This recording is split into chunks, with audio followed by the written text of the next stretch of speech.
entering an era where flawless images are infinite. As a result, there is a growing desire for proof and authenticity, like over anything else basically. And as it happens, the camera is a way of capturing real people doing real things. Light literally bounces off a person, goes through the lens, and is registered onto the sensor or a piece of film. It's a true capture of the world that we see. It doesn't get realer than this. So up to this point, high quality original visuals would allow a business to communicate that we're a real business, we care about the quality of things that we produce, we care about the details, and you're safe to spend your money with us. Plus it helps build up the brand, allows them to position themselves in the market visually and, aesthetically, show that they have taste. It was a signal. It would show that you're dealing with a business that actually invests in itself, that you won't get scammed. I mean, nothing is guaranteed. You could have, a business with amazing visuals but still be a scam. But I'm sure you've seen those websites that are like 100% stock images, that automatically discredits the business. It's a major turnoff for customers. So now here's the twist. Because of AI, every single business will have access to high quality, perfect visuals. What would you do next? How do you know what brand to trust? Everyone will become increasingly skeptical about the things that we see online. High quality custom visuals are no longer really the indicator of a trustworthy brand or a business like they used to be up to this point. It's kind of funny because, people are saying that photography is gonna get, kind of shifted to the side because of AI. But I think because of this increased skepticism, photography will remain like a technology of truth in the synthetic world. If everything that we see online is fake, we're gonna start wanting to see receipts, I think there will be a lot of focus on the actual identity of the person representing the brand or creating the brand. The passion and the craft that goes into building their business. And even if we're talking about a pure marketing and persuasion perspective, people are most moved by things that actually happened. There are studies that show that real stories change beliefs more than the fictional.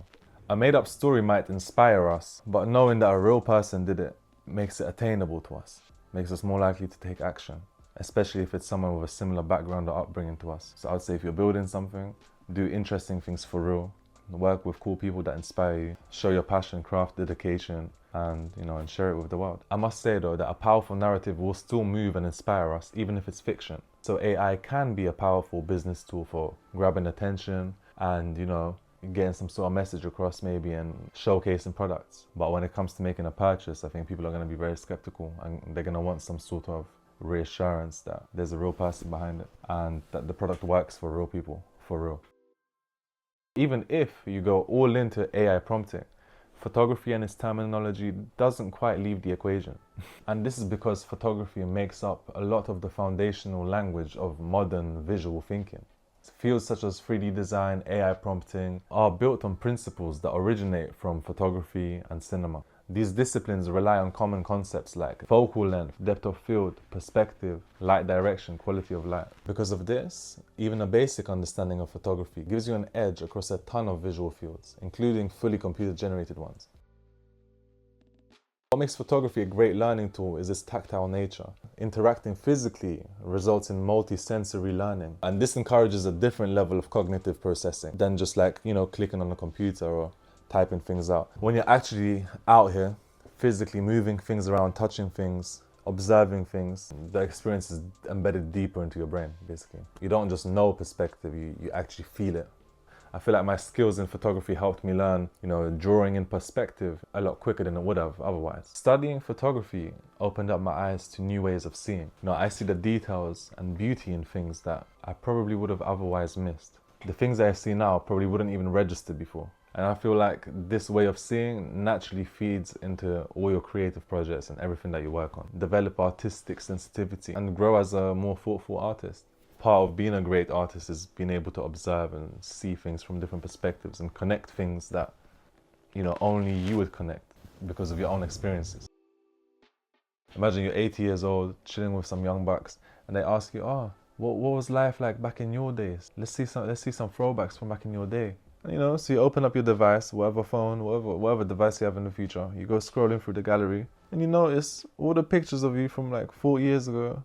They either got filters, or they're actually straight up AI. You don't even remember which memories are real, So I think we need like raw photography, raw photos to preserve memory with some level of integrity. Because, you know, in the future, we can't be looking back and just everything's got a filter over it. Like, we need to document real history, like as it really is. And the camera does that. It literally documents a moment, a real moment, using light. So, you know, that's powerful in itself, I think. So yeah, so is photography worth learning in 2026? Pretty much everyone would benefit from learning the foundations of photography. It's kind of beautiful because to get familiar with the fundamentals, it doesn't take too long.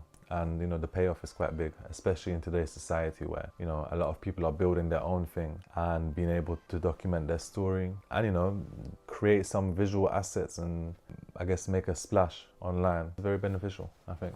But yeah, cool, I'm gonna roll. Let me know what you guys think. I hope you enjoyed this one, and yeah, I'll be back real soon.